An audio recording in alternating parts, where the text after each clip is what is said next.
ദൈവനാമത്തിന് മഹത്വം. കഴിഞ്ഞ ചില ആഴ്ചകളിലൊക്കെ സുഖമില്ലാതെ ഇരിക്കുമ്പോൾ സഭയുടെ പ്രാർത്ഥനകളൊക്കെ ധാരാളമായിട്ട് ലഭിച്ചു. ഞാനതിനായി ദൈവത്തെ സ്തുതിക്കുന്നു. ആ സമയങ്ങളിലൊക്കെ വ്യക്തിപരമായിട്ട് ചില സമയത്തൊക്കെ കർത്താവിനോട് സംസാരിച്ച ചില കാര്യങ്ങൾ പങ്കുവെക്കാനായിട്ട് ഞാൻ ആഗ്രഹിക്കുന്നു.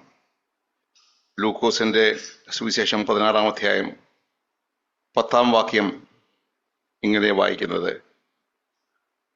അത്യല്പത്തിൽ വിശ്വസ്തനായവൻ അധികത്തിലും വിശ്വസ്തൻ, അത്യല്പത്തിൽ നീതി കെട്ടവൻ അധികത്തിലും നീതി കെട്ടവൻ. സത്യത്തില് ഒറ്റയ്ക്ക് നിൽക്കാൻ പറ്റാത്ത രണ്ട് വാക്യങ്ങളാണ് നമ്മൾ വായിച്ചത്.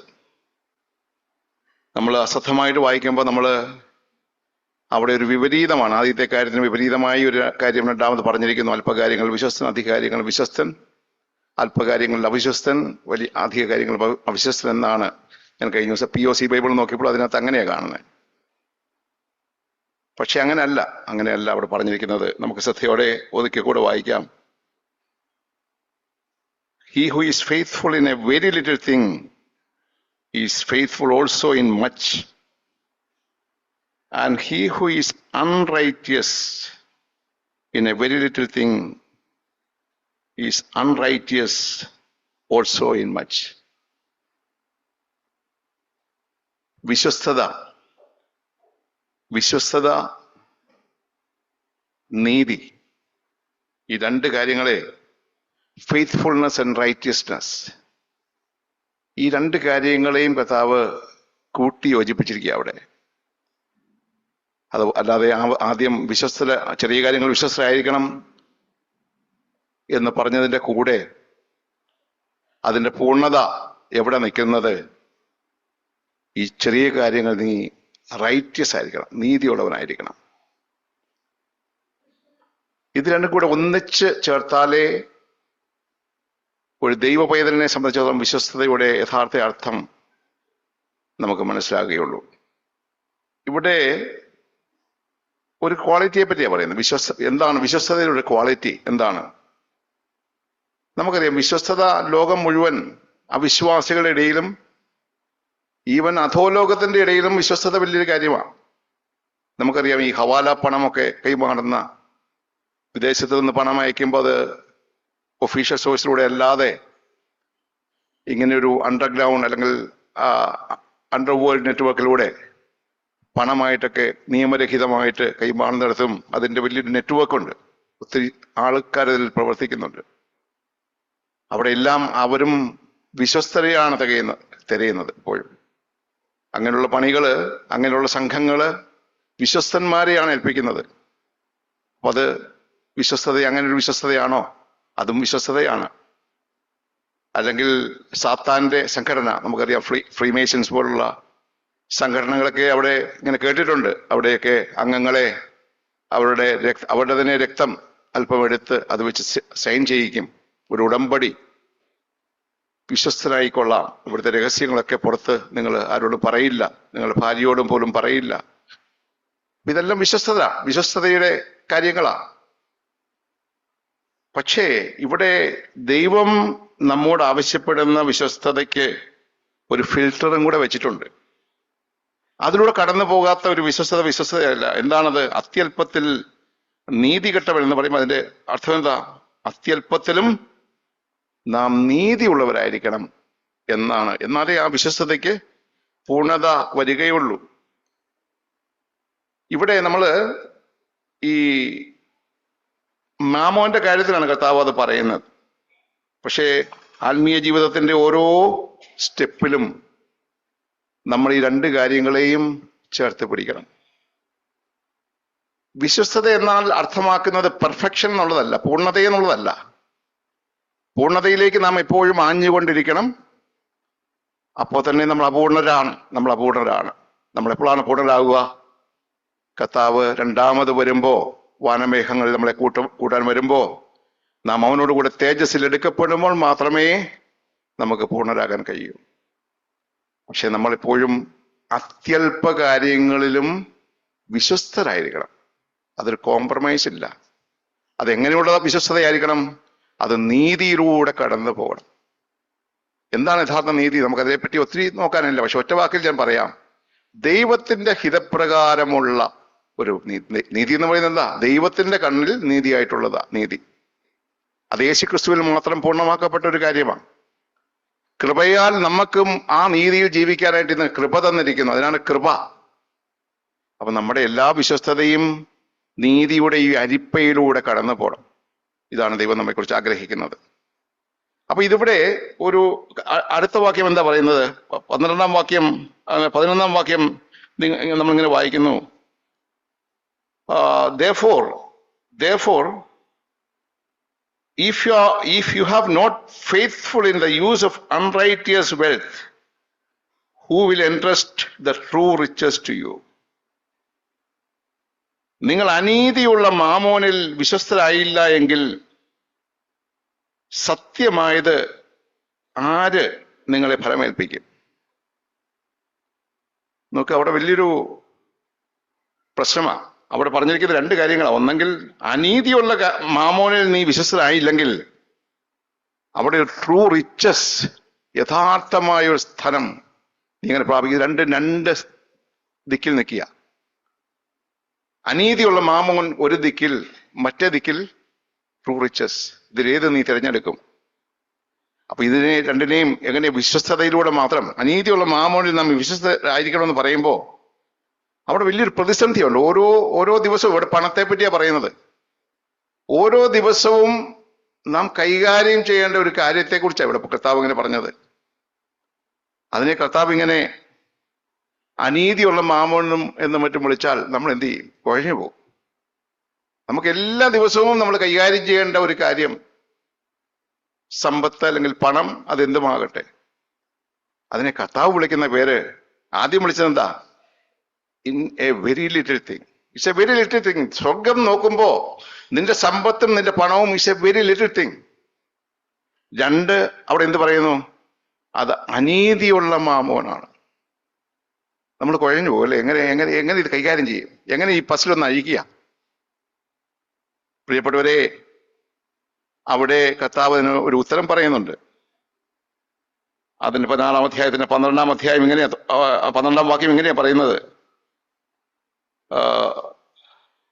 And if you have not been faithful in the use of that which is another's, who will give you which is your own?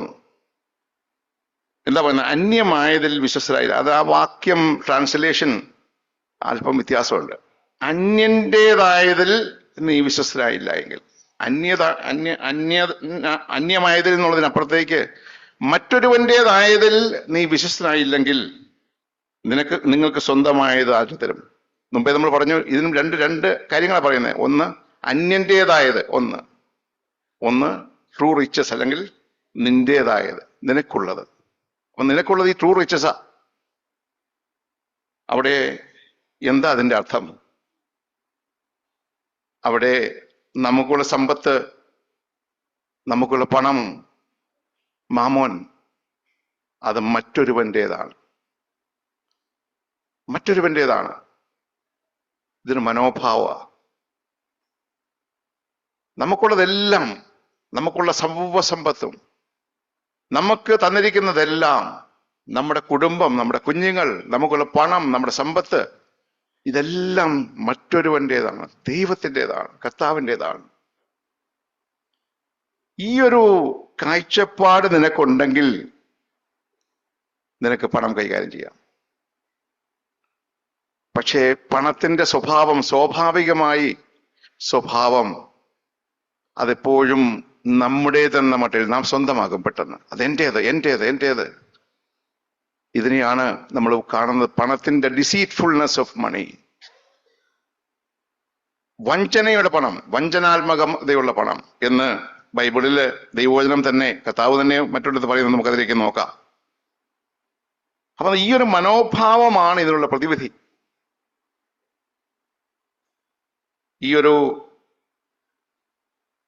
അനീതിയുള്ള മാമോനെ നമ്മുടെ ജീവിതത്തിൽ നമ്മൾ ഒഴിച്ചു നിർത്തണമെങ്കിൽ കർത്താവിൽ നിന്ന് സ്വീകരിക്കുന്നത് പോലെ നമ്മൾ സ്വീകരിച്ച് ഭയത്തോടെ നമ്മുടെ സമ്പത്തും നമുക്കുള്ളതെല്ലാം, അതിനകത്ത് നമ്മുടെ ഭാര്യയും നമ്മുടെ ഭർത്താവും നമ്മുടെ കുഞ്ഞുങ്ങളും ഒക്കെ ഉണ്ട്, ദൈവഭയത്തോടെ കർത്താവ് തന്നു എന്ന നിലയിൽ നാം ജീവിക്കുമ്പോഴാണ് ഈ നീതിയുള്ള ജീവിതത്തിന്റെ ഒരു വഴിയിലൂടെ നമുക്ക് നടക്കാൻ പറ്റുക. അപ്പൊ നമ്മളിവിടെ മറുഭാഗത്ത് കണ്ടു, മറ്റേ ഈ അനീതിയുടെ മറുഭാഗത്ത് എന്താ നിൽക്കുന്നത്? ട്രൂ റിച്ചസ്, അല്ലെങ്കിൽ ദാറ്റ് വിച്ച് ഈസ് യുവേഴ്സ്, നിന്റേതായത്, അല്ലെങ്കിൽ യഥാർത്ഥമായ മൂല്യമുള്ളത്, ട്രൂ റിച്ചസ്, യഥാർത്ഥമായ സമ്പത്ത് നിനക്ക് എങ്ങനെയാ കിട്ടുക? അതെന്താണ് ഈ യഥാർത്ഥമായ സമ്പത്ത്? നമുക്കവിടെ തിമോത്തിയോസിന്റെ ലേഖനത്തിൽ പലയിടത്ത് പറയുന്നുണ്ട്, നമുക്ക് വേഗത്തിൽ നോക്കാം. തിമോത്തിയോസിന്റെ ലേഖനത്തിൽ 6:19 ഇങ്ങനെ വായിക്കുന്നുണ്ട്. അവിടെയും സമ്പത്തിനെ കുറിച്ചാണ് പറയുന്നത്. അവിടെ ദൈവത്തിൽ ആശ വയ്ക്കുക, ഈ ലോകത്തിൽ ധനവാന്മാരോട് ഉന്നതഭാവം കൂടാതെ ഇരിക്കുവാനും നിശ്ചയമില്ലാത്ത ധനത്തിലല്ല, നമുക്ക് സകലവും ധാരാളമായി അനുഭവിക്കാൻ തരുന്ന ദൈവത്തിൽ ആശ വെക്കുവാനും നന്മ ചെയ്യുവാനും സൽപ്രവർത്തികൾ സമ്പന്നരായി ദാനശീലരും ഔദാര്യമുള്ളവരുമായി സാക്ഷാലുള്ള ജീവനെ പിടിച്ചുകൊള്ളേണ്ടതിന് വരുംകാലത്തേക്ക് നല്ലൊരു അടിസ്ഥാനം നിക്ഷേപിച്ചു കൊള്ളുവാനും ആജ്ഞാപിക്കുക. അപ്പൊ എന്താണ് യഥാർത്ഥ സമ്പത്ത്? ട്രൂ റിച്ചസ് എന്താ? സാക്ഷാലുള്ള ജീവൻ, യേശുവിന്റെ ജീവൻ. നിനക്കുള്ളത് അതാ, നിനക്കുള്ളത് പിടിച്ചുകൊള്ളുക എന്ന് പറയുന്നിടത്ത് ആ സാക്ഷാലുള്ള ജീവനെ പിടിച്ചുകൊള്ളുക. അങ്ങനെയാണെങ്കിൽ ഈ അനീതിയുള്ള മാമോന്റെ കാര്യത്തിൽ നാം വിശ്വസ്തരായിരിക്കണം. എങ്ങനെയാ വിശ്വസ്തരാകുക? അത് എന്റേതല്ല എന്നുള്ള മട്ടിൽ നാം ചിലവാക്കുന്നതിന് മുമ്പ്, നാം എന്തെങ്കിലും ഒരു തീരുമാനം എടുക്കുമ്പോ കർത്താവിൻ്റെതെന്ന മട്ടിൽ ഭയത്തോടെ നമ്മളത് ചെയ്യുമ്പോ, അല്ലെ നമ്മുടെ കുഞ്ഞുങ്ങളോട് നമ്മൾ ഇടപെടുമ്പോ, നാം ദൈവഭയത്തോടെ അത് ചെയ്യുമ്പോ നമ്മൾ നീതിയുള്ള വഴിയിലൂടെ നാം നടക്കുകയാണ്. നോക്കുക, നമ്മൾ എവിടെ തുടങ്ങിയത്? എ വെരി ലിറ്റിൽ തിങ്, അത്യല്പ കാര്യത്തിൽ തുടങ്ങി. പക്ഷെ നമ്മൾ വന്ന് നിൽക്കുന്നവിടാ, അവിടെയുള്ള വിശ്വസത നമ്മൾ എങ്ങോട്ടാ കൊണ്ടുപോകുന്നത്? കർത്താവിലുള്ള ജീവനിലേക്കാണ്, കർത്താവിലുള്ള ജീവനിലേക്കാണ്. അപ്പൊ ഇനി എന്തുകൊണ്ടാണ് യേശു ഈ അനീതിയുള്ള മാമോൻ എന്ന് വിളിച്ചത് എന്ന് നമുക്കൊന്ന് ചിന്തിച്ചാലോ? അനീതിയുള്ള മാമോൻ, അപ്പൊ നമ്മൾ പറയും അനീതിയുള്ളൊരു വാഹനം, ഒരു വണ്ടി, അനീതിയുള്ള കാർ, അല്ലെ അനീതിയുള്ള ഒരു വൃക്ഷം. പണം ഒരു ഒബ്ജക്റ്റ് ആണ്, അല്ലെ? മാമോൻ ഒരു ഒബ്ജക്റ്റാണ്. നമ്മുടെ സമ്പത്തായിക്കോട്ടെ പണമായിക്കോട്ടെ നമുക്കുള്ളതെല്ലാം ഒരു ഒബ്ജക്റ്റാണ്. ഈ ഒരു ഒബ്ജക്റ്റിനെ കർത്താവ് പെർസോണിഫൈ ചെയ്തിരിക്കുക, ഒരു വ്യക്തി എന്ന പോലെ. കാരണം അവിടെ നമ്മളങ്ങനെ വായിക്കുന്നത് 2 യജമാനന്മാർ. നമുക്ക് ആരൊക്കെയാ? ദൈവവും പണവും, അല്ലെങ്കിൽ മാമോനും. മാമോൻ എന്ന് പറയുന്നത് എന്തോ ജീവനുള്ള ഒരു വസ്തു പോലെ, ഒരു വ്യക്തിയെ പോലെ കർത്താവോട് അഭിസംബോധന ചെയ്യുക. എന്തുകൊണ്ടാ ഈ അനീതിയുള്ള മാമോൻ എന്ന് വിളിക്കുന്നത്? ഒരു മനുഷ്യനെ പറ്റി പറയുന്നത് പോലെ കർത്താവോട് സംസാരിക്കുന്നത്. നമ്മൾ 1 തിമോത്തിയോസിന്റെ ലേഖനത്തിലേക്ക് തന്നെ മുടങ്ങി വന്നാൽ അവിടെ നമ്മൾ വായിക്കുന്നു, 6:10 വായിക്കുന്നുണ്ട്, ദിവ്യാഗ്രഹം സകല ദോഷത്തിനും മൂലമല്ലോ. ഇംഗ്ലീഷിൽ അത് for the love of money is a root of all sorts. ഒരു പേര് മാത്രമാണ്, പ്രധാനപ്പെട്ട ഒരു പേരാ അത്. എല്ലാ ഇവളിന്റെയും ഒരു പേര് തന്നെയാണ് പണത്തോടുള്ള സ്നേഹം. അത് പിന്നെ എന്തൊക്കെ പറയുന്നു അതേപ്പറ്റി പറയുന്നത്? അതിന്റെ 9ഉം 17ഉം ഒക്കെ വായിച്ചാൽ അതിന്റെ പ്രത്യേകത എന്താ? ധനികന്മാരാകാൻ ആഗ്രഹിക്കുന്നവർ നോക്കിയ ഒരു പണത്തെ നമ്മൾ സ്നേഹിച്ചു കഴിഞ്ഞാൽ എന്തൊക്കെയാണ് അവിടെ? ഒരു ടെംപ്റ്റേഷൻ ഉണ്ട്, ഒരു പ്രലോഭനത്തിലും പരീക്ഷയിലും കെണിയിലും കുടുങ്ങുകയും, ഒരു സ്നേർ ആൻഡ് ഫൂളിഷ്നെസ് അവിടെ. അതുപോലെ ദോഷകരമായ പല മോഹങ്ങൾ നോക്കുക ഉണ്ടായി വരാനുള്ള ഒരു കാര്യമാണ് പണസ്നേഹം. നമ്മൾ താഴേക്ക് വരുമ്പോ 17-ാം വാക്യത്തിൽ വരുമ്പോ സാക്ഷാൽ ഈ ഉന്നത ഭാവം, ഈ ലോകത്തിലെ ധനവാന്മാരുടെ ഉന്നത ഭാവം കൂടാതെ, അപ്പം ധനം കൊണ്ടുവരുന്ന ഒരു കാര്യം എന്താ?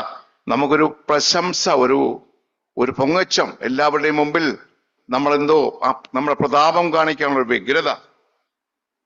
പിന്നെന്താ അടുത്ത പ്രത്യേകത? നിശ്ചയമില്ലാത്ത ധനം. മണി ഇൻ സർക്കുലേഷൻ എന്നാ പറയുന്നത്. എപ്പോഴും ഒരു ഗവൺമെന്റൽ ഭാഷ സർക്കുലേറ്റ് ചെയ്യാം, മണി സർക്കുലേറ്റ്. നമ്മുടെ കയ്യിൽ ഇങ്ങനെ തങ്ങിയിരിക്കേണ്ട, ഒരിടത്ത് തങ്ങിയിരിക്കേണ്ടതല്ല അത്. അപ്പൊ നിശ്ചയമില്ല. നമുക്ക് ഇന്നത്തെ ധനത്തെ നമ്മൾ എപ്പോഴും ഒരു മരീചിക പോലെ നമ്മൾ അതിന്റെ തേടി പോയി കഴിഞ്ഞാൽ അതിന്റെ പുറകെ നമ്മളുടെ ജീവിതം, നമ്മുടെ ആത്മീയ ജീവിതം നഷ്ടപ്പെട്ടു പോകും. ഇത് ധനത്തെ പറ്റിയാ പറയുന്നെങ്കിലും ആത്മീയ ജീവിതത്തിൽ നമ്മുടെ എല്ലാ മേഖലകളെയും പ്രതിനിധാനം ചെയ്താണ് കർത്താവ് അത് പറയുന്നത്. അപ്പൊ അതുകൊണ്ട് അവിടെ നമ്മൾ മുമ്പേ മാത്യു 13 നിന്നൊരു വാക്യം ഞാൻ പറഞ്ഞത്, പണത്തിന്റെ കർത്താവ് തന്നെ പറഞ്ഞത്. നോക്കാം, വേഗത്തിൽ നോക്കാം. മാത്യു 13 കർത്താവ് പറയുന്ന ഇതാണ്. 13:22 വാക്കാണ്. മുള്ളിനിടയിൽ വിതയ്ക്കപ്പെട്ട വിത്തിനെ കുറിച്ച് പറയുമ്പോൾ നമുക്ക് അവിടെ ഒരു വാക്ക് ഉപയോഗിക്കുന്നത് ധനത്തിന്റെ വഞ്ചനയും, deceitfulness of wealth choke the word. നമ്മൾ കേൾക്കുന്ന വചനത്തെ ഞെരുക്കിക്കളയുന്നതിലൊരു പ്രധാനിയാണ് ഈ ധനത്തിന്റെ ഒരു വഞ്ചനാത്മകത. അതുകൊണ്ട് അതിനെ ഒരു വ്യക്തിയെ പോലെ അതിനെ പറഞ്ഞിരിക്കുന്നത്. ഇതിന്റെ സ്വഭാവം എന്താ? ഈ പണത്തെ സ്നേഹിച്ചു കഴിഞ്ഞാൽ ഒരു പ്രത്യേകതയുണ്ട്.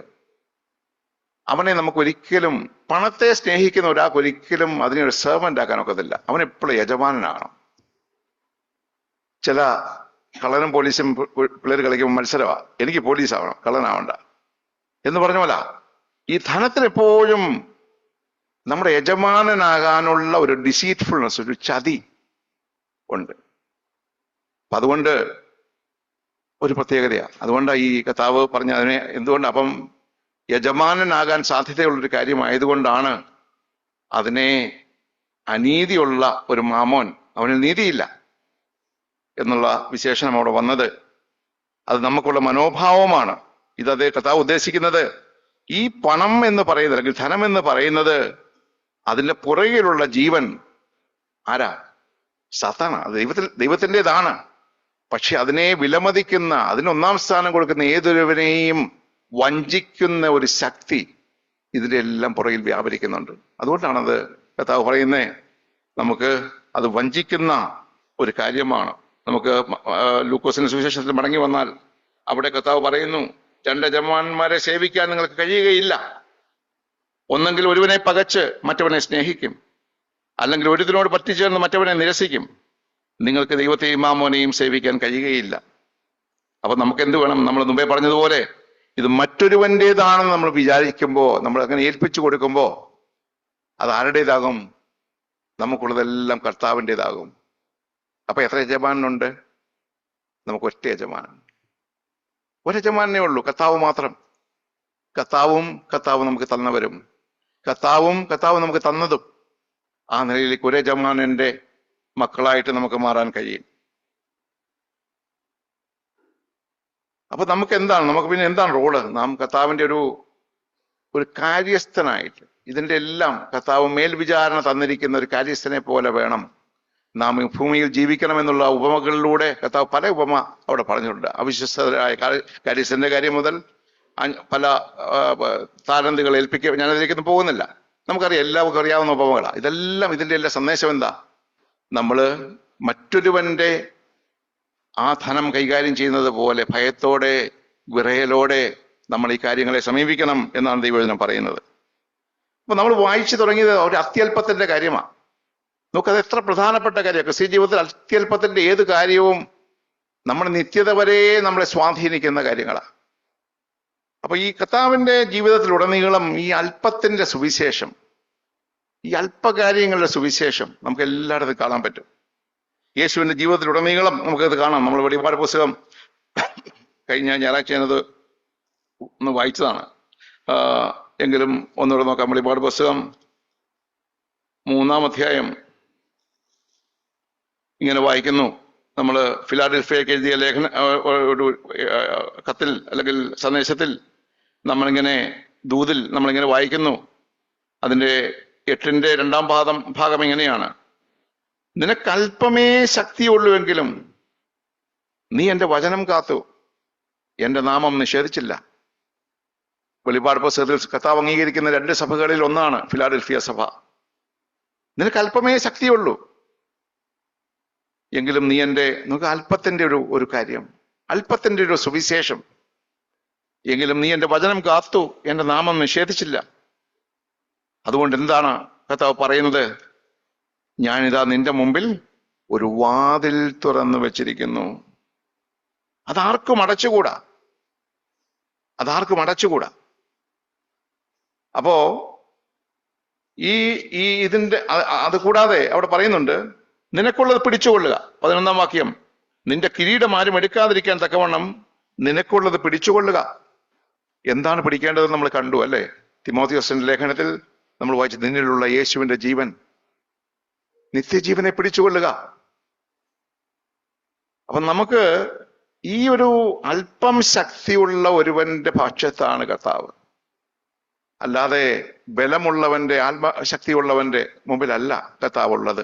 മറിച്ച് നോക്കുക, അവിടെ പിന്നെ വീണ്ടും നമ്മൾ വായിക്കുന്നു, റെവലേഷൻ 3:10 നമ്മൾ വായിക്കുന്നു, ഈ അധ്യായത്തിൽ തന്നെ, സഹിഷ്ണുതയെ കുറിച്ചുള്ള എന്റെ വചനം നീ കാത്തുകൊണ്ടതിനാൽ ഭൂമിയിൽ വസിക്കുന്നവരെ പരീക്ഷിക്കേണ്ടതിന് ഭൂതലത്തിൽ എങ്ങും വരുവാനുള്ള പരീക്ഷാകാലത്ത് ഞാനും നിന്നെ കാക്കും. നോക്കുക, ദൈവത്തിന്റെ പ്രൊട്ടക്ഷൻ ആർക്കാ ഉള്ളത്? അല്പത്തിൽ വിശ്വസ്തനായിരുന്ന ഒരുവനെ പറ്റി. അതാർക്കും അടയ്ക്കാൻ പറ്റില്ലാത്ത ജീവന്റെ വാതിൽ അവന്റെ മുമ്പിലാണ് തുറന്നു വെച്ചിരിക്കുന്നത്. അപ്പോൾ വിശ്വസ്തരുടെ ലക്ഷണം നോക്കിയാലോ, അവർക്ക് അല്പമേ ശക്തിയുള്ളൂ. അതാ ഇവിടെ നമ്മൾ വായിച്ചത്, വിശ്വസ്തന്മാരുടെ ലക്ഷണം അതാണ്, അവർക്ക് അല്പമേ ശക്തിയുള്ളൂ, അവർക്ക് സ്വയം ബലമില്ല. നമ്മൾ മുമ്പേ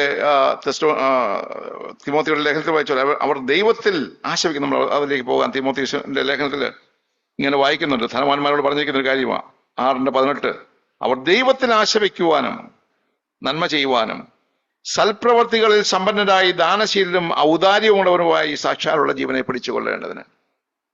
നോക്കുക, അവരെപ്പോഴും ഈ ബലഹീനർ എന്താ ചെയ്യുന്നേ? അവരെപ്പോഴും ദൈവത്തിൽ ആശ്രയിക്കുന്നു, അവരെപ്പോഴും സാക്ഷാലുള്ള ജീവനെ പിടിക്കുവാനായിട്ട് വെമ്പൽ കൊള്ളുന്നവരാണ്. നമുക്ക് ഈ അല്പത്തിന്റെ ചില സന്ദേശങ്ങള് കർത്താവ് പറഞ്ഞത് നമുക്ക് മത്തായി സുവിശേഷം 20-ാം അധ്യായത്തിൽ കർത്താവ് പറഞ്ഞ ഉപമ നമുക്ക് ശ്രദ്ധിക്കാം. അവിടെ സ്വരാജ്യം 20:1 മുതൽ, സ്വരാജ്യം തന്റെ മുന്തിരിത്തോട്ടത്തിൽ വേലക്കാരെ വിളിച്ചാക്കേണ്ടതിന് പുലർച്ചയ്ക്ക് പുറപ്പെട്ട വീട്ടുടമയോട് സദൃശ്യം എന്ന് പറയുന്നുണ്ട്. അവിടെ താഴേക്ക് നമുക്ക് വായിക്കാം, ഞാൻ മുഴുവൻ വായിക്കുന്നില്ല. മൂന്ന് കൂട്ടം ആളുകളെ നമുക്കവിടെ കാണാം. മത്തായിയുടെ സുവിശേഷം 20-ാം അധ്യായത്തിന്റെ 1 മുതൽ 16 വരെ ഉള്ള ആ ഉപമയില് 3 കൂട്ടം ആളുകൾ. അവിടെ നോക്കുക, പുലർച്ചയ്ക്ക് പുറപ്പെട്ട വീട്ടുടയവൻ. അവിടെ 2-ാം വാക്യം എന്താ പറയുന്നത്? വേലക്കാരോട് അവൻ ദിവസത്തേക്ക് ഓരോ വെള്ളിക്കാശ് പറഞ്ഞൊത്തിട്ട് അവരെ മുന്തിരിത്തോട്ടത്തിൽ അയച്ചു. ആദ്യത്തെ കൂട്ടർ അതാണ്. അവിടെ നോക്കുക, അവർ വളരെ പങ്ക്ച്വല. അതികാലത്തെ യജമാനൻ തന്റെ വേലക്കാരെ അന്വേഷിച്ച് പോയപ്പോ ഇവരൊക്കെ ചന്തസ്ഥലത്ത് റെഡിയാ. അവർ നേരത്തെ റെഡിയായി വന്ന് നിൽക്കുക.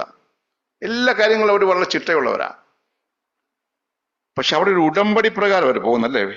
അവരെ ഓരോ ദിവസത്തേക്ക് ഓരോ വെള്ളിക്കാശ് പറഞ്ഞു ഒത്തിട്ട് അവരെ മുന്തിരിത്തോട്ടത്തിൽ അയച്ചു. He had agreed with the laborers for a denarius for the day. അപ്പൊ അവിടെ ഒരു ഉടമ്പടിയുടെ അടിസ്ഥാനത്തിലാണ് ഇവർ ജോലി ചെയ്യുന്നത്. അവരെല്ലാം പങ്ക്ച്വലാ, എല്ലാ കാര്യങ്ങളിലും അവർ ആ കാര്യത്തില് വിശ്വസ്തരാ. അവര് കാലത്ത് മുഴുവൻ സമയവും വെയിൽ കൊണ്ട് പണിയാൻ തയ്യാറാ, അധ്വാനികളാ. പക്ഷെ അവർക്ക് ഉടമ്പടി പ്രകാരമാണ്, കർത്താവുമായിട്ടുള്ള ഒരു ഉടമ്പടി. അത് പഴയ നിയമത്തിന്റെ ഒരു നിഴലാണ്, നിയമത്തിന്റെ നിഴലാണ്. അവിടെ കർത്താവ് പറയുന്നുണ്ട്. കർത്താവ് പിന്നീട് അവരോട് പറയുമ്പോ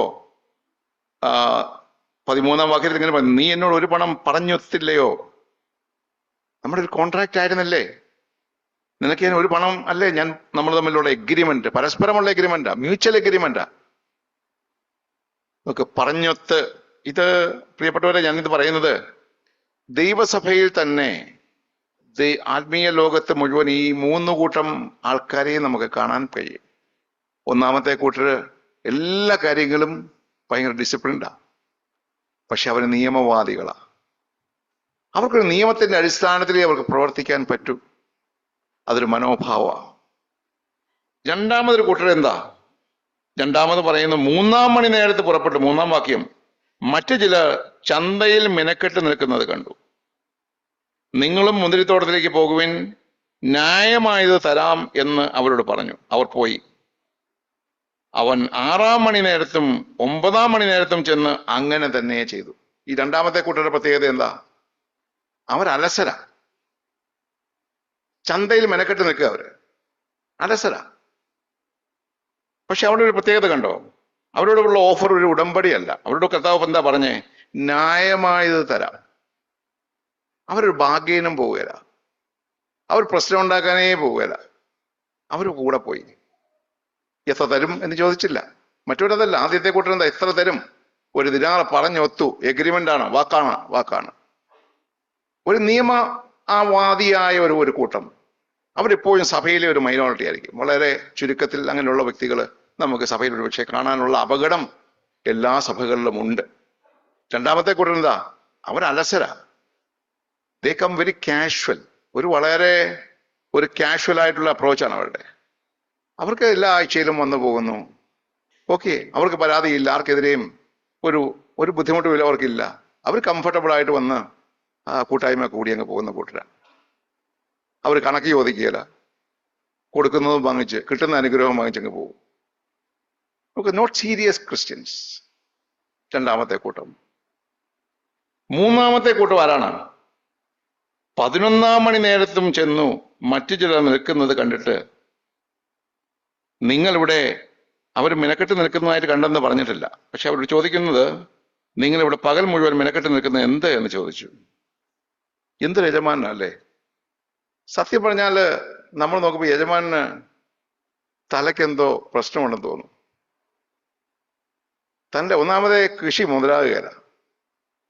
അതിനകത്ത് പിന്നെ ഈ രാവിലെ 12 മണിക്കൂർ പണിയുന്നിടത്ത് 9 മണിക്കൂർ, 6 മണിക്കൂർ, 3 മണിക്കൂർ, ഇത് അവസാനത്തെ 1 മണിക്കൂറിലും പണിക്കാരെ അന്വേഷിച്ചു പോകുന്ന യജമാനൻ ആരാ ഇത്? പ്രിയപ്പെട്ടവരെ, നമ്മളെയൊക്കെ അങ്ങനെ വന്നതല്ലേ? അലസരായും ഈ ഒരു കെയർലെസ്സായി നമ്മുടേതായ ഇഷ്ടങ്ങളിൽ സമയം ചെലവഴിച്ച് നമ്മുടേതായ പാപങ്ങളിൽ മുഴുകി നിന്ന നമ്മളെ 11-ാം മണിക്കൂറിലും അന്വേഷിച്ചു വരുന്ന യജമാനാണ് നമുക്കുള്ളത് സ്വർഗത്തിൽ. പ്രിയപ്പെട്ടവരെ, മൂന്നാമത്തെ കൂട്ടരെ പറ്റി ചിന്തിക്കാം. നിങ്ങൾ പകൽ മുഴുവൻ ഇവിടെ മിനക്കെട്ട് നിൽക്കുന്ന എന്താ എന്ന് അവരോട് ചോദിച്ചു. അവരെന്താ മറുപടി പറഞ്ഞു? 7-ാം വാക്യം, ഞങ്ങളെ ആരും കൂലിക്ക് വിളിക്കാത്തത് കൊണ്ടത്രേ എന്നവർ പറഞ്ഞപ്പോൾ, നിങ്ങളും മുന്തിരിത്തോട്ടത്തിലേക്ക് ചെല്ലുവിൻ എന്നവരോട് പറഞ്ഞു. അവരെന്താ പറഞ്ഞേ? ഞങ്ങൾ രാവിലെ തൊട്ട് നിൽക്കുമ്പോൾ ആരും ഞങ്ങളെ വിളിക്കുന്നില്ല. ഞങ്ങൾക്ക് പണിയാനുള്ള ശേഷിയില്ല, ഞങ്ങൾക്ക് അധ്വാനിക്കാനുള്ള ബലമില്ല, ഞങ്ങളെ ആർക്കും വേണ്ടാത്തവരാ. എല്ലാവരും വന്ന് ഞങ്ങളുടെ അടുത്തും വലത്തും നിൽക്കുന്നവരെ വിളിച്ചോണ്ട് പോകും. ഞങ്ങളെ നോക്കുമ്പോ ശക്തിയില്ലാത്തവർ, കൊള്ളുകരാത്തവർ, ആർക്കും വേണ്ടാത്തവർ. ഞങ്ങളെ ആരും കൂലിക്ക് വിളിച്ചില്ല. അവരോട് എന്നാ കർത്താവ് പറഞ്ഞേ? നിങ്ങളും പോരുവൻ, നിങ്ങളും വരുവൻ, നിങ്ങളും വരുവൻ. അവരോട് ന്യായമായി തരാമെന്ന് പറഞ്ഞോ? ഇല്ല, ഒന്നും പറഞ്ഞില്ല, ഒരു കണ്ടീഷനും ഇല്ല. നിങ്ങളും പോയി മുന്തിരിത്തോട്ടത്തിലേക്ക് പോകൂ. അവരെന്താ? അവർ രാവിലെ തൊട്ട് അവിടെ നിൽക്കുക, കുഞ്ഞുങ്ങൾക്ക് ഭക്ഷണം കൊടുക്കണം, വൈകുന്നേരം കാത്തിരിക്കുന്ന എന്തെങ്കിലും പച്ചക്കറിയും അരിയായിട്ട് ചെല്ലുന്ന നോക്കിയിരിക്കുന്ന കുഞ്ഞുങ്ങളാ. ആരും വിളിക്കുന്നില്ല, പണിയില്ല. 11-ാം മണിക്കൂറിൽ തങ്ങളെ തേടി വന്ന ഒരു യജമാനൻ. ലോകത്ത് അങ്ങനെ ഒരു യജമാനെ കാണുവാൻ പറ്റുമോ? ആ യജമാനൻ വന്ന് പറയാ, നിങ്ങളും പോയിക്കൊള്ളുക. No conditions, no terms. ഒരു ടേംസും കണ്ടീഷൻസും ഇല്ല, ഒരു എഗ്രിമെന്റും ഇല്ല, ഒന്നും, ഒരു ഓഫറും ഇല്ല. പ്രിയപ്പെട്ടവരെ, പിന്നീട് നമ്മൾ കാണുന്നുണ്ട് ഈ ഒന്നാമത് വന്നവർ വെൻ ദോസ് ഹയർഡ് ഫസ്റ്റ്, രണ്ടാമതും മൂന്നാമതും വിളിച്ചവരല്ല, ആദ്യം വന്നവർ ഇവരെ വിളിക്കുന്ന ഒരു പേരുണ്ട്, these last men.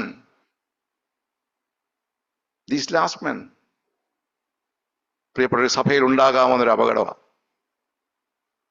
These last men. ഈ അവസാനം ഈ ഒടുക്കം വന്നവർ, മലയാള ഭാഷയ്ക്കകത്ത് അതിന്റെ ഒരു പഞ്ച് വരുന്നില്ല. ഈ വന്നവരൊക്കെ, ഇന്നലെ വന്നവർ. പ്രിയപ്പെട്ടവരെ, കർത്താവ് അങ്ങനെയുള്ളവരുടേതാ.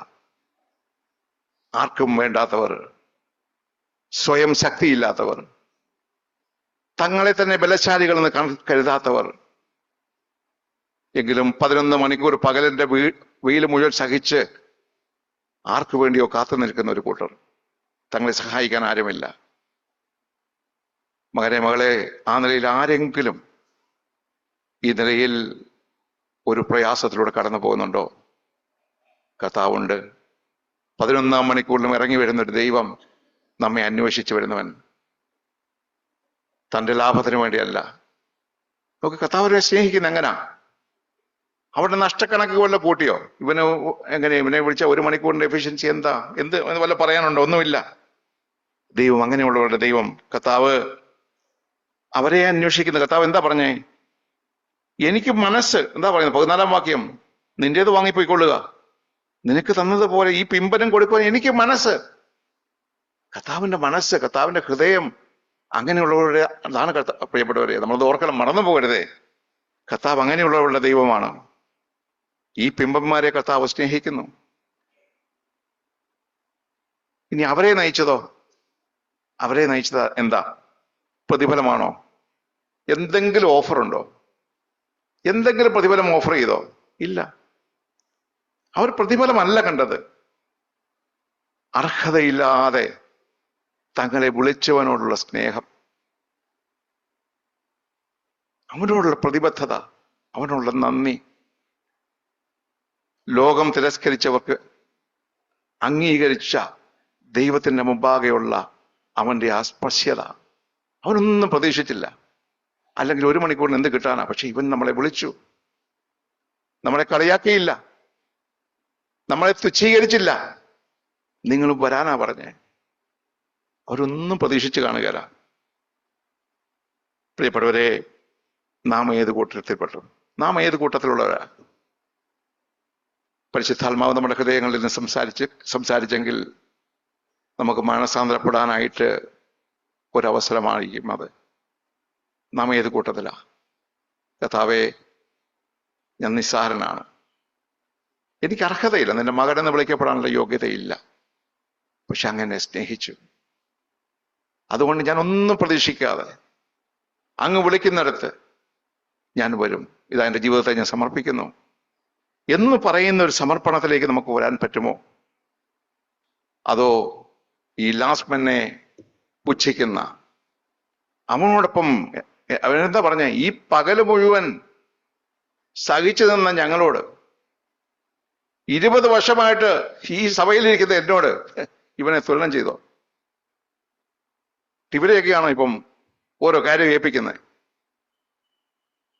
എന്താ പ്രിയപ്പെട്ടവരെ, നമുക്ക് കർത്താവിന്റെ മുമ്പാകെ നമുക്ക് മാനസാന്തരപ്പെടാൻ നമുക്ക് തന്നെ താഴ്ത്താം. ഈ 3 കൂട്ടം മനോഭാവങ്ങളും നമ്മുടെ സഭയിലുണ്ടെങ്കിൽ നമുക്ക് ഈ അവസാനത്തെ ആ ലാസ്റ്റ് മിനിറ്റ് പട്ടികയിൽ വന്ന് നിന്നാൽ എത്ര അനുഗ്രഹിക്കപ്പെട്ട സഭയായിരിക്കും. ഒന്നും പ്രതീക്ഷിക്കാതെ, അർഹതയില്ലാതെ ലഭിച്ച സ്നേഹം, ദാനമായി കിട്ടിയ സ്നേഹം ദാനമായി കൊടുക്കുന്നവരായിട്ട്, പരസ്പരം നിഷ്കളങ്കമായിട്ട് സ്നേഹിക്കുന്നവരായിട്ട്, പരസ്പരം ഉത്സാഹിപ്പിക്കുന്നവരായിട്ട്, എന്റെ സഹോദരന് കിട്ടിയ, അവസാനം വന്നവന് കിട്ടിയ ഒരു നാണയത്തെ വിലമതിക്കുന്നവന് ആയിട്ട് നമുക്ക് എത്ര പേർക്ക് ഇരിക്കാൻ പറ്റും? നമുക്ക് വളരെ വേഗത്തിൽ ഒരു കാര്യങ്ങൾ നോക്കാം. ലൂക്കോസിന് സുവിശേഷം 15-ാം അധ്യായത്തിലും നമുക്ക് ഈ അല്പത്തിന്റെ സുവിശേഷം കാണാൻ പറ്റും. അല്പത്തിന്റെ സുവിശേഷം ഒത്തിരി ഇടത്തുണ്ട് കേട്ടോ, ഞാൻ 2-1 പറയുന്നതേ ഉള്ളൂ. അവിടെ ലൂക്കോസിന് സുവിശേഷം 15-ാം അധ്യായത്തിൽ നമുക്കറിയാവുന്ന ആ ഒരു നഷ്ടപ്പെട്ട മകന്റെ ഉപമ, അവിടെയും ആ മുടിയനായ പുത്രൻ മുഴുവൻ ജീവിതവും ചന്തയിൽ മെനക്കെട്ടവനാ, അല്ലേ? മുഴുവൻ ജീവിതവും കളഞ്ഞവനാ. 9 മണിക്കൂറും 9-ാം മണിക്കൂർ വരെ അവന് ചന്തയിലാ, അലസമായിട്ട് പിതാവിന്റെ സമ്പത്തും പിതാവിന്റെ സൽപ്പേരും നശിപ്പിച്ചവൻ. എല്ലാ വിധത്തിലും അവൻ തള്ളപ്പെട്ടവൻ, സമൂഹം വെറുക്കുന്നവൻ. പക്ഷേ 11-ാം മണിക്കൂറിൽ അവന്റെ ജീവിതത്തിന്റെ അവസാന ഘട്ടം അല്ലെങ്കിൽ ആ എല്ലാത്തിൻ്റെയും അവസാന ഘട്ടം, അവൻ്റെ ജീവിതത്തിലെ അവസാന ഘട്ടമല്ല, അവൻ്റെ ആ തകർച്ചയുടെ ഒരു ഘട്ടത്തിൽ അവൻ ആ അല്പത്തിന്റെ സുവിശേഷം കണ്ടെത്തി. അല്ലേ? അവൻ എന്താ പറഞ്ഞേ? 15:18. ഞാൻ ഉപമയിലേക്ക് പോകുന്നില്ല, എല്ലാവർക്കും അറിയാവുന്ന ഉപമയാണ്. ആ ഒരു പ്രസക്തമായ ഭാഗം മാത്രം ഞാൻ പറയുന്നു. ഞാൻ എഴുന്നേറ്റ് അപ്പന്റെ അടുക്കൽ ചെന്ന് അവനോട്, അപ്പാ, ഞാൻ സ്വർഗത്തോടും നിന്നോടും പാപം ചെയ്തിരിക്കുന്നു, ഇനി നിന്റെ മകൻ എന്ന പേരിന് ഞാൻ യോഗ്യനല്ല, നിന്റെ കൂലിക്കാൽ ഒരുവനെ പോലെ എന്നെ ആക്കണമേ എന്ന് പറയും എന്ന് പറഞ്ഞു. നോക്ക്, അവൻ ആ ലാസ്റ്റ് മാനെ പോലെ അർഹതയില്ലാത്ത ഒരിടത്ത് വന്ന് പിതാവിനെ അന്വേഷിച്ച ഒരുവൻ. പ്രിയപ്പെട്ടവരെ, നമ്മുടെ ജീവിതം വൈകിയിട്ടില്ല. ഇന്നാരെങ്കിലും ദൈവം സംസാരിക്കുന്നത് തന്റെ ഹൃദയത്തെ ബാധിച്ചെങ്കിൽ എത്രമാത്രം വലിയ പരാജയത്തിന്റെ പടുകുഴിയിൽ വന്ന് പോയാലും നോക്കുക, ഈ ഒരു മനോഭാവവുമായിട്ട് നിന്റെ പിതാവിനെ സന്നിധിക്ക് ചെല്ലാൻ പറ്റുമോ? നമുക്കറിയാം ബാക്കി എന്താ സംഭവിച്ചത്. അതുകൊണ്ട് നമുക്ക് നോക്കാം. ആ യോഗ്യമല്ല എന്ന് പറഞ്ഞിടത്ത് നോക്ക്, അവൻ അത്രേ പറഞ്ഞോളൂ, എനിക്ക് അത്രേ ശക്തിയുള്ളൂ, എനിക്ക് യോഗ്യതയില്ല. ആ 11-ാം മണിക്കൂറിലെ വേലക്കാരന്റെ അതേ മനോഭാവത്തോടെ ആർക്കും വേണ്ടാത്തവനായിട്ട്, സമൂഹം പുച്ഛിച്ചവനായിട്ട്, തള്ളിക്കളഞ്ഞവനായിട്ട് അവൻ പിതാവിന്റെ സന്നിധിക്ക് അപ്പോഴിതാ അപ്പൻ കാത്തു നിൽക്കുക. അപ്പൻ എന്തൊക്കെയാ കൊടുത്തേ? അപ്പന് നമുക്കറിയാം, അതിന്റെ 22, 23 വായിക്കാം. അവിടെ അപ്പൻ തന്റെ ദാസന്മാരോട് മേൽത്തരമായ അങ്കി കൊണ്ടുവന്ന് ഇവനെ ധരിപ്പിക്കുവാൻ, കർത്താവിന്റെ നീതിയുടെ വസ്ത്രം കാൽവരിയിൽ തന്റെ ജീവനെ വെച്ച് നാം അവന്റെ നീതിയാകേണ്ടതിന് പാപമറിയാത്തവനെ പാപമാക്കി എന്ന് പറയുന്ന സുവിശേഷം. അർഹതയില്ലാത്ത ഇവനെ ഉടുപ്പിച്ചത് പുത്രത്വത്തിന്റെ ആ രാജത്വത്തിന്റെ ഉടുപ്പ, സ്വർഗത്തിന്റെ പൗരത്വം അവന് കൊടുത്തത്. പിന്നെന്താ പറഞ്ഞത്? കൈക്ക് മോതിരം, അതും പുത്രത്വത്തിന്റെ അധികാരത്തിന്റെ, ദൈവമകൻ എന്ന അധികാരത്തിന്റെ ആ മോതിരം. കാലിന് ചെരുപ്പ്. നമ്മൾ കഴിഞ്ഞ ദിവസം ജോജി വേർ പറഞ്ഞു കേട്ടു. അത് ഓരോ ദിവസം ഈ ചെരുപ്പ് എന്താണ്? ഓരോ ദിവസവും നിനക്ക് വേണ്ട എല്ലാ കൃപയും, ഓരോ ദിവസവും നടക്കാൻ വേണ്ട കൃപ, കാലിന് ചെരുപ്പ്. അതുപോലെ നോക്കുക, അവിടെ വലിയ സദ്യ. അത് ആർക്കെതിരെ? സത്യത്തില് സാത്താന് എതിരെ ദൈവം ഒരുക്കുന്ന വിരുന്നുമേശയാണ് അവന് കൊടുത്തത്. എത്ര മനോഹരമായ അല്പത്തിന്റെ സുവിശേഷമാണ്. നിന്റെ ജീവനിൽ അല്പമേ ബാക്കി നിൽക്കുന്നുള്ളൂ, ബാക്കി മുഴുവൻ നീ നിന്റെ ജീവിതകാലം മുഴുവൻ നീ നാശത്തിനായിട്ട് വിട്ടുകൊടുത്തതാണോ? ഇപ്പോഴും വൈകിട്ടില്ല. ഇപ്പോൾ ഈ ദിവസം, ഇന്നാണ് രക്ഷാ ദിവസം. കർത്താവ് കാത്തിരിക്കുന്നു. അതുകൊണ്ട് പ്രിയപ്പെട്ടവരെ, നിങ്ങൾ നമ്മുടെ മക്കളെ ചൊല്ലിയും നമ്മൾ സ്നേഹിക്കുന്നവരെ ചൊല്ലിയൊന്നും വിഷമിക്കണ്ട. നമുക്ക് പ്രാർത്ഥിച്ചാൽ മതി.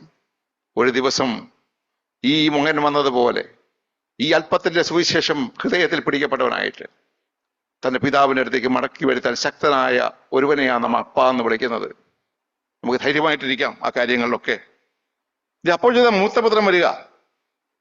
മൂത്തപുത്രന്റെ ആ ഒരു കാര്യം കൊണ്ട് നമുക്ക് ചിന്തിക്കാം. നമ്മൾ കേട്ടിട്ടുള്ളതായിരിക്കും, എങ്കിലും എന്റെ ഹൃദയത്തിൽ അത് വീണ്ടും പറയണമെന്ന് തോന്നുന്നു. മൂത്തപുത്രന്റെ മനോഭാവം എന്താ?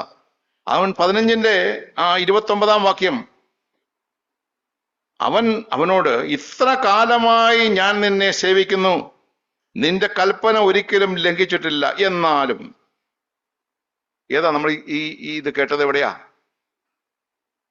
സഭയിൽ ആയിരിക്കുന്ന ആദ്യത്തെ കൂട്ടരല്ലേ, മുന്തിരിത്തോട്ടത്തിലേക്ക് വിളിച്ച ആദ്യത്തെ കൂട്ടരുടെ മനോഭാവം. ഒരു നിയമത്തിന്റെ അടിസ്ഥാനത്തിൽ ദൈവത്തെ സേവിക്കുന്നവർ. എന്റെ അവകാശം, ഞാനിതൊക്കെ പണ്ടേ എനിക്ക് മനസ്സിലായിട്ടുണ്ട്. ചിലർ പറയുന്നത് കേൾക്കാം വളരെ ആധികാരികമായിട്ട്. ഇത് എത്ര വർഷം മുമ്പ് ഞാൻ കേട്ടിട്ടുള്ളതാ, ഇതൊന്നും എനിക്ക് പുതുമയല്ല. പക്ഷെ അവരിലുള്ള ഫരിസേയത അവർ കാണുന്നില്ല. പ്രിയപ്പെട്ടവരെ, ആ മൂത്തപുത്രന് 2 പ്രശ്നങ്ങൾ. ഒന്നത്, രണ്ടാമത്തെ പ്രശ്നം എന്താ? അവൻ അനീതിയുള്ള മാമോന്റെ ദാസനാണ്. അവന് ഒരു കാള പോലും ഈ നഷ്ടപ്പെട്ടു പോയ മകന് വേണ്ടി പിതാവ് ഒരുക്കിയ ഒരു സദ്യയുടെ കണക്ക് പോലും അവൻ്റെ കയ്യിലുണ്ട്. അവനെ അണിയിച്ച ഉടുപ്പിന്റെ കണക്ക് അവൻ്റെ കയ്യിലുണ്ട്. കണക്കുള്ളവനാ. 2 രീതിയിൽ പരാജയപ്പെട്ടവനാ മൂത്തവൻ, എന്നല്ലേ? അവൻ പിതാവിന്റെ കൂടെ ആയിരുന്നു. പിതാവ് എന്താ പറഞ്ഞേ? 15:31 വരുമ്പോ പിതാവ് അവനോട് കാര്യം പറയുന്നുണ്ട്. അതിനവനോട്, മകനെ, ഞാൻ ഈ ഇടയ്ക്കിടയ്ക്ക് പറയുന്നത് കൊണ്ട് ബുദ്ധിമുട്ടുണ്ടോ എന്ന് എനിക്ക് അറിഞ്ഞുകൂടെ, ഞാൻ സമയം സേവ് ചെയ്യാൻ വേണ്ട അങ്ങനെ പറയുന്നു കേട്ടോ. അവനോട്, മകനെ, നീ എപ്പോഴും എന്നോട് കൂടെ ഇരിക്കുന്നല്ലോ, എനിക്കുള്ളതെല്ലാം നിന്റേതാകുന്നു. അങ്ങനെ നീ എപ്പോഴും എൻ്റെ കൂടെയാ അല്ലേ? നീ എപ്പോഴും സഭയിലുണ്ട്. ഞായറാഴ്ച സഭയിൽ ആദ്യം വരുന്ന നീയാ. സഭയുടെ എല്ലാ കാര്യങ്ങളിലും ഏറ്റവും വിശ്വസ്തയോടെ ഓടി നടക്കുന്നവൻ നീയാ.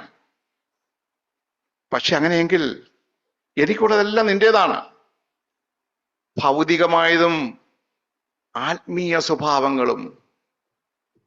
മകനെ, എന്നിലുള്ള സ്നേഹം, എന്റെ കരുണ, എന്റെ ദയ, എന്റെ വിശ്വസ്തത, അത് നിന്റേതാ. നിനക്കുണ്ടോ അത്? പ്രിയപ്പെട്ടവർ, നമുക്കിന്ന് ചിന്തിക്കണ്ടേ? ദൈവം മുമ്പാകെ നമ്മൾ തന്നെ ശോധന ചെയ്യണ്ടേ? ഈ ദൈവം നമ്മെ സ്നേഹിക്കും. ഞാൻ നിരാശപ്പെടുത്താനല്ല പറയുന്നത്, മറിച്ച് കർത്താവ് നമ്മളെപ്പോഴും നിത്യസ്നേഹത്താൽ സ്നേഹിക്കുന്ന ഒരു ദൈവത്തിന്റെ മക്കളാണ് നമ്മൾ. ആ ധൈര്യത്തിലാണ് പറയുന്നത്. മടങ്ങി വരാൻ ഇന്ന് കർത്താവ് ആഹ്വാനം ചെയ്യുമ്പോൾ നമ്മളെ ശബ്ദത്തിന് ചെവി കൊടുക്കാതിരിക്കല്ലേ?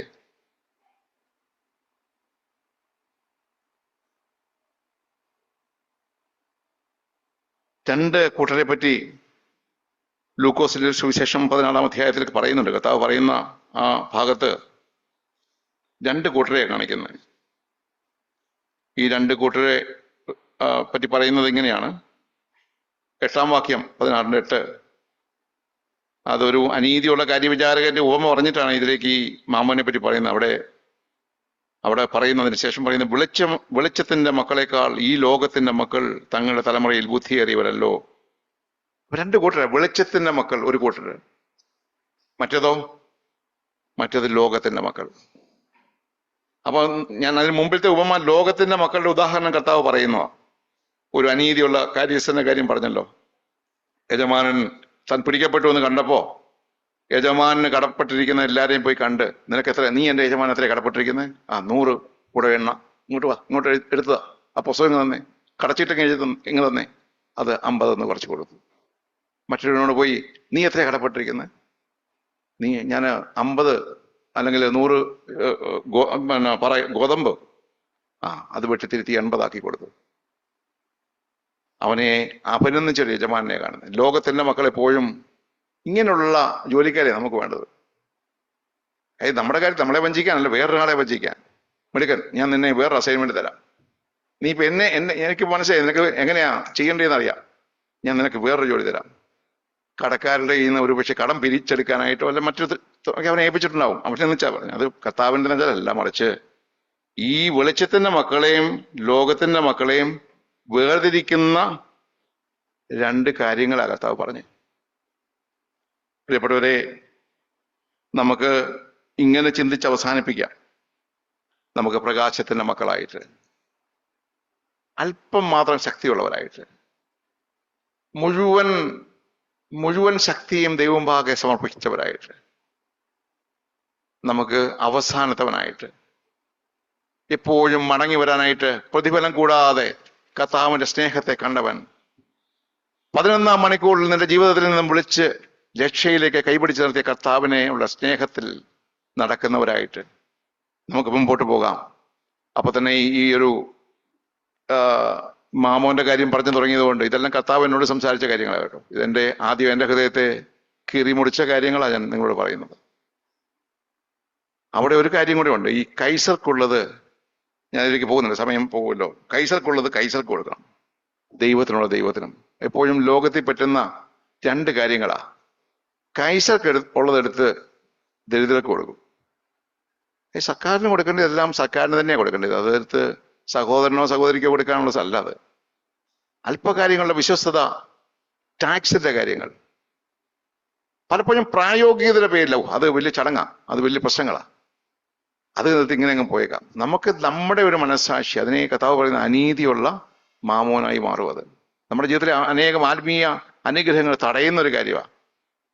ആ ഒരു കാര്യം കൂടെ പ്രായോഗികതയുടെ ഊന്നലിൽ ഞാൻ പറയാൻ ആഗ്രഹിക്കുന്നു. അപ്പൊ നമുക്ക് പറഞ്ഞ് അവസാനിപ്പിക്കാം. നമുക്ക് കർത്താവ് ഇങ്ങനെയുള്ള ഈ മത്തായിയുടെ സുവിശേഷം, ലൂക്കോസിന്റെ സുവിശേഷം 20-ാം അധ്യായത്തിൽ 16-ാം വാക്യം കർത്താവ് ഇങ്ങനെ പറഞ്ഞത്. 16-ാം വാക്യം മത്തായി 16 ഇങ്ങനെ, so the last shall be first and first shall be last. മുമ്പന്മാർ പിമ്പന്മാരും പിൻപന്മാർ മുമ്പന്മാരും ആയി പോകുന്ന ഈ അല്പത്തിന്റെ സുവിശേഷം ഇപ്പോൾ അനേകം കാര്യങ്ങൾ മറിയയുടെ ജീവിതം അല്ലെ, 10-ന്റെ ഞാൻ അതിലേക്കൊന്നും പോകുന്നില്ല. 10:42 ലൂക്കോസിന്റെ സുവിശേഷം 10:42 മറിയയിലും നമുക്ക് ഈ മനോഭാവം കാണാം. അല്പം മതി, കർത്താവിനെ പറഞ്ഞു അല്പം മതി, അതിലേക്ക് നോക്കണം, വേണ്ട, അല്പം മാത്രം മതി. മറിയ നല്ലത് തിരഞ്ഞെടുത്തു. ഇപ്പോഴേ നമുക്ക് ഈ അല്പം തിരഞ്ഞെടുക്കാം.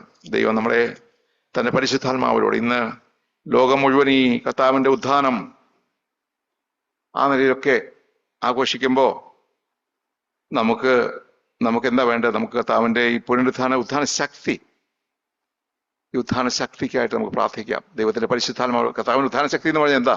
ദൈവത്തിന്റെ പരിശുദ്ധാത്മാവിന്റെ ശക്തി തന്നെയാണ്. അങ്ങനെ വചനം പറയുന്നത്. റോമാലേഖനം 8 പറയുന്നുണ്ട്, കർത്താവിനെ മരണത്തിൽ എഴുന്നേൽപ്പിച്ച തന്റെ ആത്മാവിനാൽ നിങ്ങളുടെ മർത്യശരീരത്തെയും ഉയർപ്പിക്കും.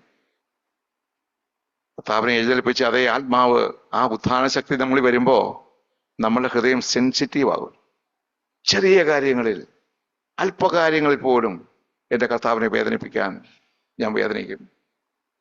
ഒരു സഹോദരനോട് അല്പം കരുണയില്ലാതെ, അല്പം ദയ, അല്പം കൂടുതൽ ദയ, അല്പം കൂടുതൽ കരുണ, അപ്പോൾ തന്നെ സ്നേഹത്തിൽ സത്യം സംസാരിക്കും.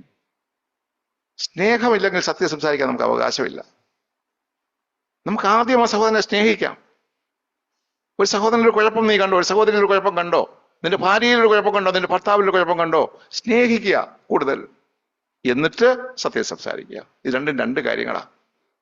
സ്നേഹത്തിൽ സത്യം സംസാരിക്കാം, നമുക്ക് കൂടുതൽ കരുണയുള്ളവരാകാം.